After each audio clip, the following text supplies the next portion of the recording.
Well, here we are again once more, Mondays with Barry's. We're a little bit later today because we just finished watching the Test match. Exciting end to the Test match. Very exciting. So we'll give the viewers the latest in a minute.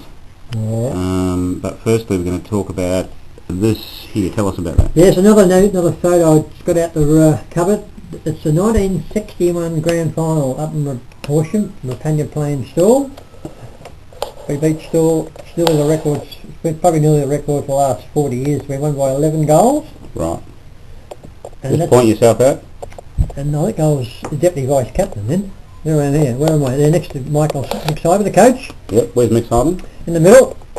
Famous South Melbourne player. Ian Morgan's died recently. You can check. Died last few months ago. He did a video obituary. Done a video. Michael's. His name was Gray Cyber really, but his name they called him Mick. But he was the captain coach. Won by 11 goals, Colin, and the record. The crowd still the record crowd that stands today. It was 13,000 people at Horsham Oval. Fantastic. And I didn't buy a drink for 2 weeks. Why? Everybody shouting. Oh, okay. Well, that's the whole town, the population of the town was 700 before the game started. At the end of the night, it was probably about Where was the game? 100. Where was the game held? Horsham football ground. Okay, so this is the big league back in. We annihilated still, killed them. I got third best on the ground. Betty Audrey, third best in it. Yeah. Oh, not too bad, not too bad. Now tell us about this one here. You're wearing Essendon colours. Yeah, you remind me about my tight shorts here, Mr. Sutcliffe. That was Super Rules. That was our colours. Huey Mitchell was captain of our Super Rules side. We were playing down at Rosebud.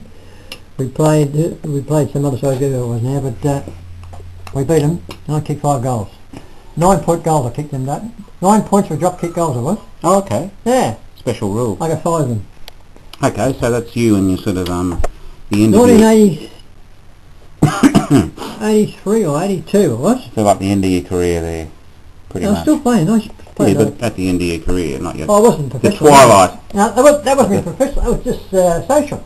And that's what. Did you play with Dick Clay and some sort of representative? Yeah, I played in the Super Rules at Victorian side. I think I had a photo there a few weeks ago. We played up in Canberra, up in the preliminary game before the grand final in the Super Rules Victorian side. Pretty good fella. Pretty good football was back in them days too, Colin.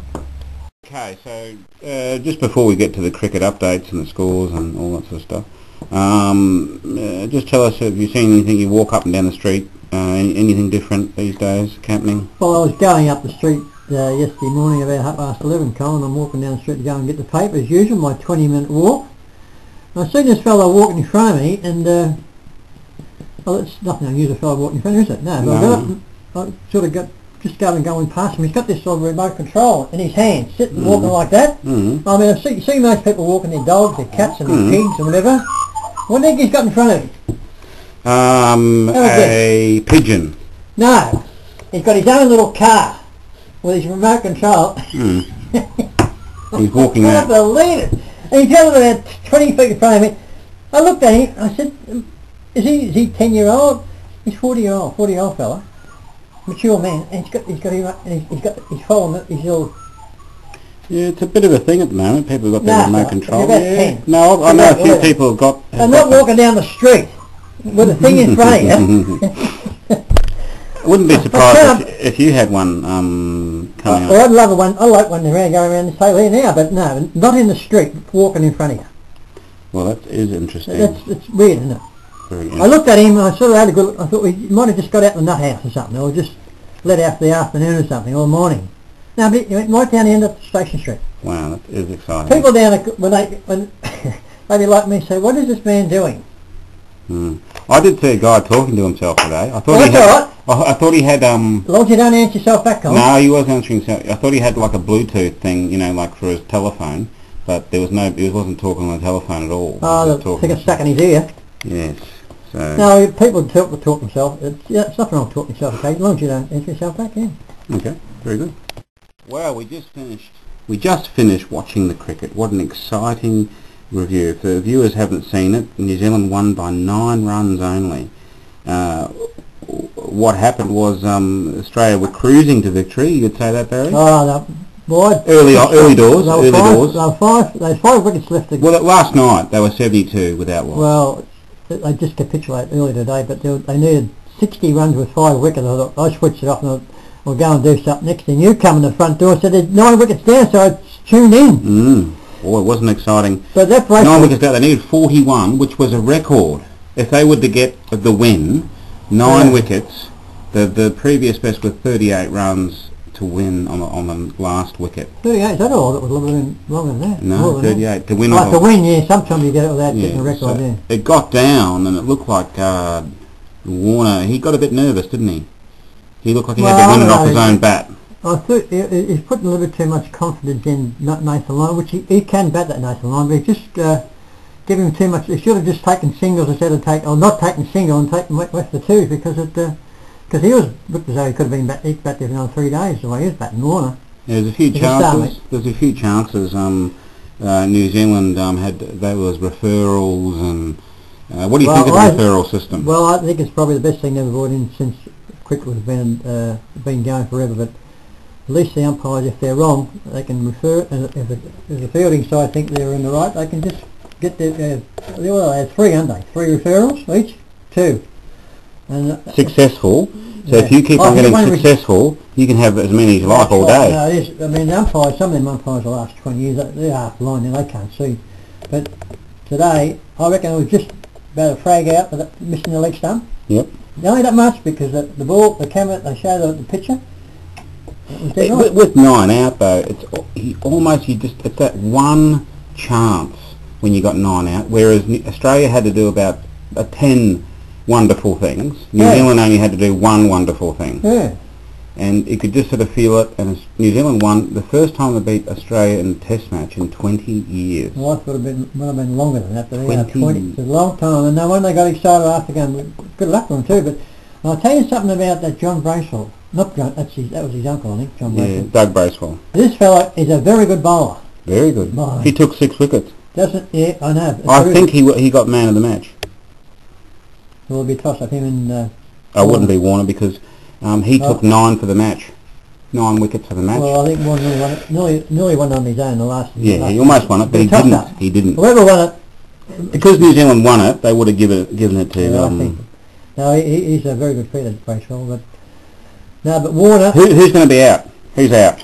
He's to be out for sure. And I'll tell you something about Ponting. As I said before we come on camera here, I reckon Ponting, he looks a bit like John Howard. When John Howard was Prime Minister, wherever he went overseas, it never looked as though he should have been there. The way Ponting sort of carrying his ways, his actions, and I just don't think he's not focused. He's not there. I think he should. It probably won't drop him for the Boxing Day. Well, this will be his last summer in Australia, I reckon. Well, it might even be his last test. I don't know I mean, Greg Chappell, this is going off cure a bit, but I remember Greg Chappell, he had 7... Getting back to Greg Chappell, I think, I don't know how long ago it was a long time ago, he made 7 ducks in a row. The great Greg Chappell. They didn't drop him, because they knew he'd come back. But Ponting, it's just his demeanour, the way he looks and the way he's sort of carrying his bat, I think, past sort of his use-by date. Philip Hughes out. He'll be out for sure. Any of the bowlers out to make way for Patrick Cummins? Mark Stark will probably drop. Drop Stark and bring in... So keep Siddle? Siddle's a very good bowler. Pattinson? Well, he's taken... Yeah, he's a walk-up star too. Now, Lyon didn't do anything this game. Lyon's going to be... he took 25, beg your pardon, second inning. Yeah, he took the... No, I guess they didn't need him, because it was a seamer's wicket, wasn't it? It was a seamer's I must say something swinging about that wicket. It was like a minefield, that wicket. It was a joke, really. I like it. No, because it's more action. Some of the way those balls are swinging, they first... I cannot stand it when it's just a batsman wicket, well, and there's no... If it goes for 5 days, you don't get a result. You've got to have it in between, have a little bit of give. I mean, always the first 2 or 3 sessions, the first 4 or 5... No, the first 20 overs on each of the first day, it can be a bit difficult, but if you get over that, then that's what cricket's all about. But that wicket, it's been like a minefield all the last 4 days. I like it. You like those sort of cricket, do you? Wickets? No. Not very exciting cricket. Oh, it's very exciting. If you tell me this was not an exciting test match. The last half an hour is alright, wasn't it? But yeah, but the whole game is wickets going down. Before Warner made 128 not out, the highest score from 2 innings, two tops, not the 2 top test sides, but it was 60. Oh, well, we might 60 have to... runs, and he was made by number 7 in New Zealand. we might have to agree to disagree on this one. Well, so you reckon Ponting's gone, Stark out, Philip Hughes. You're a big rack for him. I am a rack, but I think he's had enough go. He just keeps going out the same shot, Colin. I mean, if you're a good cricketer, you can play. He's made 4 Test centuries, for God's sake. You just got to change your batting style. Just don't throw the bat to the offside and he gets up the same way all the time. He just, but he's down in confidence now. He'll go back for probably won't get back for another next summer. I reckon the way he's going. Fair enough. He'll stay in just get his confidence back, but he's got talent. Same as David Warner. He'll be dropped though. Warner's in. Warner's here to stay. He's modified his game a lot now because he's still got his occasional gets all the blood goes to the head and just goes whack. But no, he's very quick between wickets. David Warner for his size. Yep, very good. So it was been finished up a nice, exciting test. I must say some more about our rooms over there. Yep. I don't reckon it'll be very long before they're open because they've got all the air conditions and stuff in and all the. Might go over tomorrow and see what I can get let in and see what's going on because it looks. And they've built the rendering all around, so the old rooms is going to be all rendered. Ah, so it looks like a new one. Yeah. Otherwise, look very. And they're knocking all them toilets down, the old toilets, as you walk into the ground. I don't know what they're digging up. They must be making something else. It looks. It's been the whole joint's been renovated. The whole ground. Very good. It's going to be fantastic. We look forward to seeing maybe a pitch report and a over the road report at one stage. Might go over tomorrow. See if I can get the authority to go and say, listen, mate, I'm checking this stuff for the Chelsea supporters out there. Give me a look at it. All right. Well, very good. We look forward to your next video. And I'll keep you in touch out there for now the mighty Chelsea rooms are going on and of course the football ground's in 100% nick too. So. Yep.